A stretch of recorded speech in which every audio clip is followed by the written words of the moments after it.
On this episode of Bucks County Paranormal Investigations, the team travels to Elkhorn, Wisconsin to investigate the Beast of Bray Road.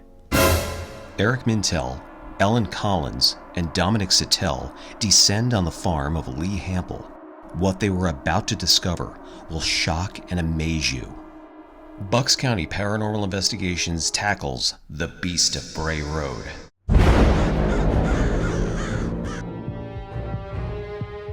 My name is Eric Mintel. By night, I'm a professional jazz musician, but by even later at night, I investigate the paranormal. I, along with my team at Bucks County Paranormal Investigations, travel the country investigating all things paranormal. This is Bucks County Paranormal Investigations. They say myths, monsters, and legends have invaded our conscience since the beginning of time. Folklore? Maybe. But I always say there's a bit of truth to the folklore surrounding these creepy cryptids and paranormal primordials. The following events in this story are true, whether you believe them or not. October 2nd, Dominic Sattele and I arrived in Elkhorn, Wisconsin, and met up with Bucks County Paranormal Investigations Wisconsin branch researcher, Ellen Collins. I've been investigating the Beast of Bray Road for years. Ever since first hearing about the Beast of Bray Road in the 90s, eyewitness reports and evidence leads my research to believe that there is some monster here in Elkhorn. Our first stop was the Matheson Memorial Library in Elkhorn. We needed to know exactly what we were up against. It seemed to have a neo-human voice. The creature had long fingers and claws, but the thumb and forefinger were shriveled in comparison to the other digits, giving it a three-fingered appearance. No tail, pointed ears, canine-like teeth, a muzzle-like nose, looking somewhere between a dog and an ape. As we continued to dig deeper, a pattern emerged. Story after story after story, all describing the same creature. What did we stumble into?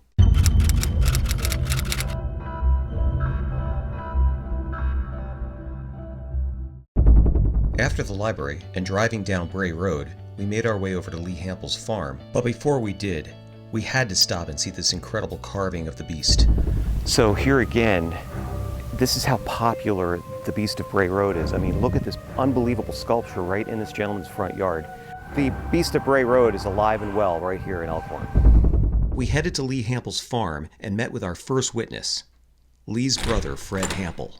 Yeah, my involvement with the property was, we had bought the property through my mom's estate for Leroy to make hay on. And I think Lee, as he's called up here, his brother always called him Leroy, but anyway, that's what I called him. So he was up here and he's making hay with some of the local farmers. And in that process, they told him that the back of his property was where the creature lived. He inquired some more, and it was supposed to be a wolf-like thing that walked on two legs, that the people had seen it. And so that night he called me up and he said, Fred, there's something crazy in this land. And so we talked more, and like I said, I talked about Wisconsin being a home of alcohol, so I figured alcohol was involved in this. So, but he said, no, they're all straight. Two or three of them said they saw it, and they said the neighbor lady saw it in the road eating a raccoon, holding it up and eating it. I said, well, heck, then if there's eating a raccoon, I said, I got the game camera. I'll bring the game camera up. We'll put it along your fence line. This is a week. We'll have a picture of whatever it is. And I said, I thought it was a wolverine. That'd be the unusual animal for people to see here. You know, they wouldn't know what it was. So I thought, okay, that's what it's going to be. So I brought up the game camera, and he found a raccoon. We put it along the back fence line. About 3 or 4 days later, he called me up and said, Fred, your camera's no good.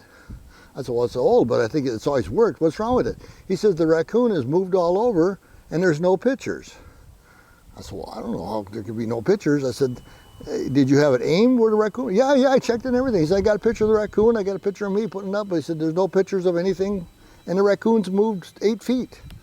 You know, and so we went through that little process. And then I says, we tried again. And I think he got a badger and tried a badger. And the same thing happened. So I said, well, why don't you just put the game camera down in the corner someplace else, just see what goes there. So he put it down in the far corner. And it took fine pictures, you know, and everything. And that's the first time I saw a track that was unusual. I actually saw a square track, and just like 2 of them, in the dirt when we were out looking at the camera. I said, what's this? And we both look at it, and it doesn't make sense to us because it doesn't have any foot pattern to it. I have a biology degree and I study animals, and I study the tapetum in the back of the eye.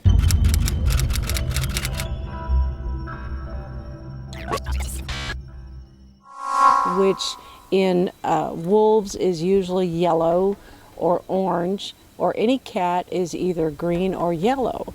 So it's amazing to me how something would have a tapetum in the back of the eye that would actually glow orange.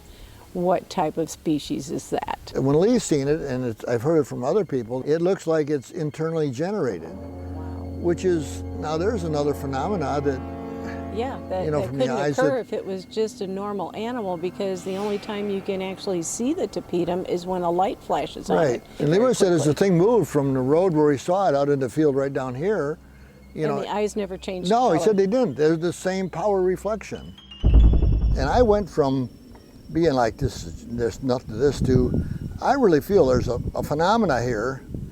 This is something entirely new to me, hunting tracks and looking for a beast.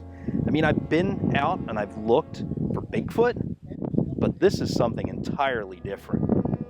So tonight we're going to do the investigation. It was great having Fred. Can't wait to meet Lee and get more information. Well, I'll tell you, you know, Fred's testimony is unbelievable. I mean, just to be here on site is absolutely amazing. I mean, this goes for miles around here. So, you know, I can't wait to get on this investigation tonight, and just the red glowing eyes, that to me is fascinating, but also the electronic disturbances, we definitely have to check that out tonight. So we will definitely be on high alert for sure, but we've got a lot of work to do. I am so happy that I am on this investigation, and I'll tell you what, tonight, if we find something, we are getting on the damn radio. Sunday, October 3rd, the team meets Lee Hampel. Lee Hampel's hayfield in southern Wisconsin. And I've had several sightings of the Beast of Bray Road on my property here over the last 4 years. Lee fired up the tractor, Dominic and I got on the four-wheelers, Ellen behind us in the truck, and Scott working the drone. Lee took us down to the area where he's had most of the activity on the farm. So Lee, how long have you been farming on this property? I bought the property in 2007, but I didn't farm here until 2011. You're not a farmer by trade. You come from a different background. Yeah, I do. I mean, I was a farmer. I grew up on a farm by Sycamore, Illinois. And then I went to college and I was a math teacher 35 years in Wakanda, Illinois. So my profession was a math teacher. Well, Lee, I've lived in Sun Prairie for a long time, and this story goes back as far as I can remember. I bought the property in 2007. I didn't come up here to farm until 2011. Knew nothing about the werewolf or the Beast of Bray Road till 2013. So you came through it, you came at it as the scholar side, wanting the evidence and proof that this is happening. Absolutely, absolutely. You can see how tall the grass is. Mm-hmm. So I went like this and I dropped it like that into the grass. 2 days later I come back and I look in there like this and it's cut open and all the innards are out. The only thing that can do this is a hawk. A hawk could go in, maybe fly in. Now he would have had to fly under some branches and then go in like this because there was no passageway in it. All the grass was still 3 feet tall. A lot of your birds of prey, they want fresh. They want it live, capture it. They don't want a dead animal. Right. They won't pick it up. They'll just eat it where it's at. But the thing they're is, big. the grass was not disturbed, and No, the grass was not That's disturbed. the whole thing right there. If the grass is not disturbed, what is something's got to be physically putting it down there or picking it up. The only way that that's possible is for something with hands and standing upright. Right. It's Exactly. the only way. I didn't have any cameras out or anything. So I going about my business. A couple days later, I come back, and here the raccoon is laying 15 feet away in a little pile. 15 feet away from where you dropped them Yeah, off. from the hole. So I walk over, and here's this nest, or what you call it. All the grass is still 3 feet tall. There's nothing gone in there. Wow. So right away, really strange things started happening. Strange lights in the woods. A single set of tracks suddenly morphing into two. A possible hairy hominid caught on camera. a strange mist, and strange orbs seen on the property. So here was the other theory about your property was, could this be some kind of portal? You know, we were talking about that. Oh, absolutely. Could it be? You absolutely believe that? I have pictures of portals. And we had some problems yesterday. Scott was doing some drone footage, and all of a sudden something happened electrically that he couldn't find us. 10 minutes into it, I was flying right over y'all, trying to get a little bit more of a shot, and boom, didn't know where I was.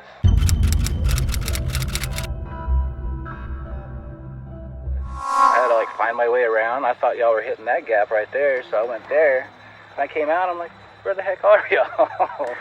So I finally caught up to y'all, but yeah, that was different, yeah. Now, you know, I come up from Illinois and I approach it from a scientific point of method. I have evidence, and I want to see it talked about, because there is a bipedal, and we'll say this very firmly, a bipedal 6.5 to 7 feet tall dog man walking around on my farm. Lee is telling us so many things here, it's just blowing my mind. I mean, you know, the evidence that he's got on the trail cams is one thing, but to actually be here on site and actually have Lee talking to us about his own experiences is unbelievable. Before we left to go meet with more witnesses, we baited the area with steak bones we had the night before. As we drove back, one thought kept going through my mind. Was baiting the area with steak bones a good or bad idea? We would find out later when we did the investigation that night. We went into town for dinner, but as we did, we were stopped by people that told us their own stories about seeing the Beast of Bray Road. And when we were driving, all of a sudden we seen this big kind of black thing running like really quick. And I'm like, what is that? We're both like, what is that thing? And so then we both kind of said, well, I don't know what that is. And then we both said, do you think that's the Beast of Bray Road? And that was basically it. And she came home and she's like, wow. She's like, we may have seen it, you know. So I can't. So I just know that. Right. We thought it was, and it was something we couldn't identify. We then received a call from a gentleman who had a very recent encounter of the beast with a coworker just days before this call. He exited the vehicle first. I was driving that day, so he got out. He had his equipment on that he needed to have on. He got out, and when he opened the door, we heard this. He describes it as just a loud growl. I thought it sounded more like a growl and a yell combined. It was just a deep monotone, you know, sound that it kept going. So if you were to take like a wild pig sound almost and make it monotone so it doesn't pitch, that's almost what we heard.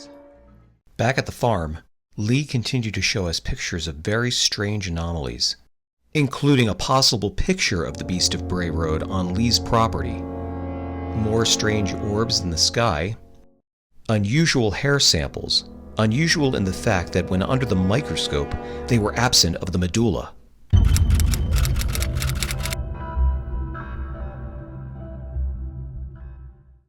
Ellen is a seasoned researcher, but Dominic was visibly concerned. What the hell did you get me into, Mintel? You know, this is totally out of Dominic's wheelhouse. I mean, you know, he's a spirit medium, and he's used to going into places and feeling that energy.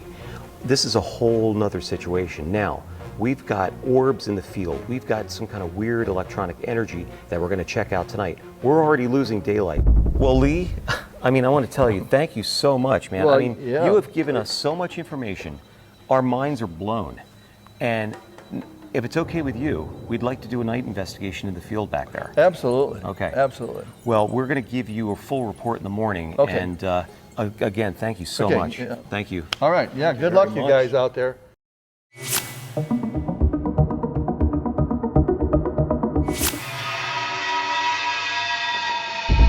Right away, Scott was having electronic difficulties. The GoPro would not connect. Again, we're having this electronic problems out here. So what happened? Or it's not connecting? I came out, turned it on, and connected my phone to it. It was unable to connect to it the first couple times. It's connected, but it won't let me enable the preview, and it won't let me record from here. So we still have the bait. The bait is still here. It's right there in the trap.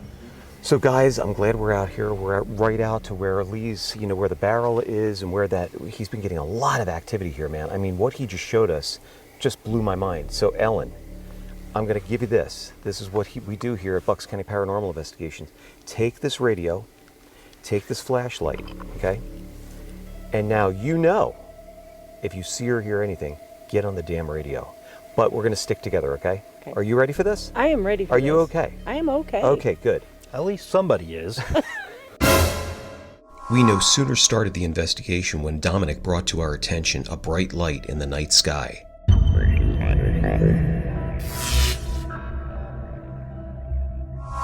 What the hell is that, Eric? What, that up there? Yeah, really. Is that a plane? I don't know. No, it's not a plane because you would be able to see It would be flashing. flashing. I think we got something, Scott. Check that out. Can you get up there at all? I mean, I hear it. It sounds like it, but... No, it's moving too fast and it's getting closer. Can you hear it? Can you see that? I think you got it. The red dot, yeah. Because this over here is a plane. Well, look that's flashing over there. See? This is flashing. That's a plane. There's no flashing lights. Flashing What the hell is that? Okay, so that's flashing over there, red. But this one is not. This one is not. This is a solid, That's a plane, that's a plane, there's a plane over here. That is just solid lights going away from us. Well, actually, it was getting brighter. Holy moly, now it's gone. It's really gone. Well, look at that. It's gone. It's gone. It's gone.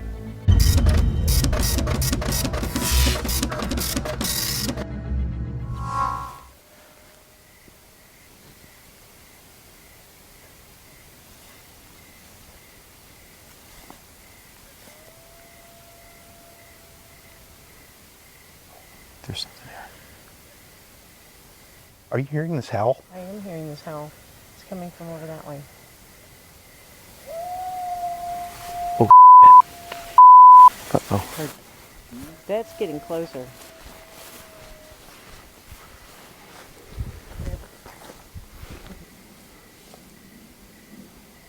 Did you hear it? That was unbelievable. Yes. That's out here. Okay, Dom, was in the distance, where are you? Behind you. And now it was closer. So, shine the light that way. If we see anything, we'll see eyes with that light. Keep a look at it over here. I'm going to look back here because... Scott, did you hear that? Oh, yeah. I could have swore I heard a rustling as well. You want me to answer back? No. Come over that way. Oh, shit. Uh-oh. Okay, so no sooner have we been out here. Did you heard that? Oh, I heard it. We all heard it. I heard that. Scott, you heard that too. This was the same sound our anonymous witness reported to us. We heard this deep monotone sound that it kept going. So if you were to take like a wild pig sound almost and make it monotone so it doesn't pitch, that's almost what we heard. So there's definitely something out here, man. I mean, maybe we should have used that, what do you call it? The flare gun. The flare, yeah. Okay, so here we are. No sooner out here 5 minutes, we just heard what was not a coyote. That was definitely not a coyote. Oh, shit.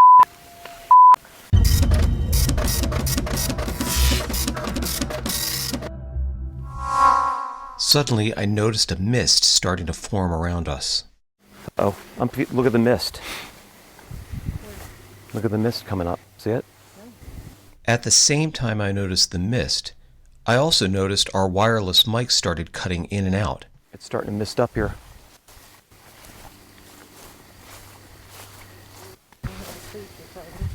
So earlier what we did, we baited that area that Lee has been getting a lot of activity in. We baited with a stake bone, and the bone is still there. Scott has a GoPro on that area, so we're going to catch anything that's been in there, in and out of there. We just heard this weird sound. We're not hearing anything now. Dom and Ellen are looking for eye shine, and so far we've been out here 10 minutes and it's been unbelievable. So we got a little bit more work to do. We're out here, we just heard this howling. We saw something in the sky. I'm just glad Eric didn't decide to split the team up this time. That was the weirdest thing I've ever heard, man. And it can't be a...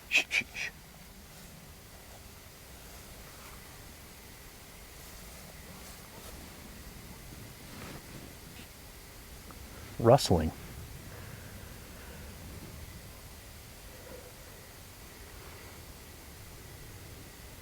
I'm hearing rustling over there.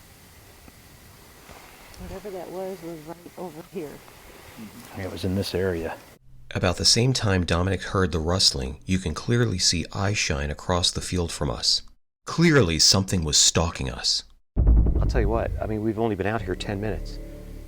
And just the weirdest thing. That was weird. That was really weird. That was really weird. There was more than one. There was more than one. Yes. But you can't deny that that was not there. Oh no, it was there. It was there. Lee has got a monster on his property. There's no doubt about it. So Scott, I know, you were having the problems with the GoPro. Yeah. But what about that howl? I mean, you heard it as plain as we did. It was crazy. Yeah. It sent chills right down my spine. And I got to tell you, man, I'm getting a real uneasy feeling about being out here. And I usually don't say that. I'm usually one to say, hey, let's go for it. But again, your safety, everyone's safety here is more important than an investigation. So I say we get on those four-wheelers and get out of here and leave it alone. Oh, hell yeah. Let's beat feet out of here and get out of here. Okay. Let's go. Let's get the hell out of here. I couldn't agree more. All right, let's go. Shaken to the core and trying to wrap our heads around what just happened, we carefully made our way back to Lee's barn. Back at the hotel, we sat down and recapped the whole night. There was two creatures there. Oh yeah, definitely. It sounded like a male and a female. And the one was moving closer. The second howl was much closer, so they were moving in on us. Just to hear that howl, boom, boom, and then boom. Yeah, that was a trifecta of paranormal activity. Yeah. We hit it all tonight. I was blown We away. hit it all within, as soon as we walked out there. 10 minutes. Within we hit 10 minutes. everything. And, I feel and sense things, but, I don't get freaked out by that. This freaked the hell out of me. You and me both, bro. So, hey, listen, great investigation. Great investigation. Incredible, man. Incredible. I am so glad everybody's safe. Again, Scott did a phenomenal job, but let's go get some rest. Oh, All right? yeah. I agree. All right.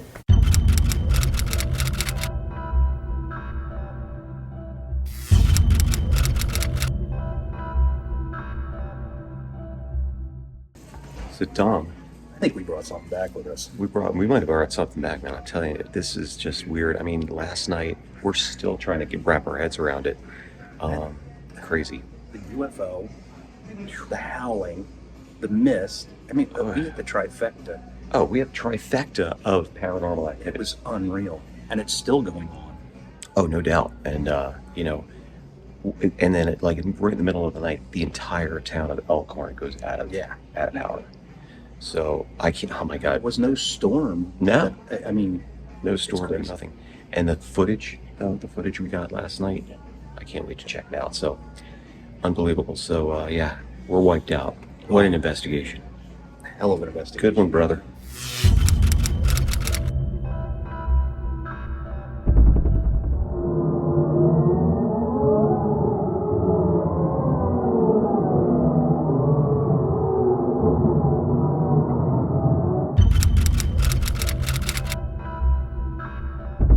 Hey guys, I was at the site this morning and the bones are gone.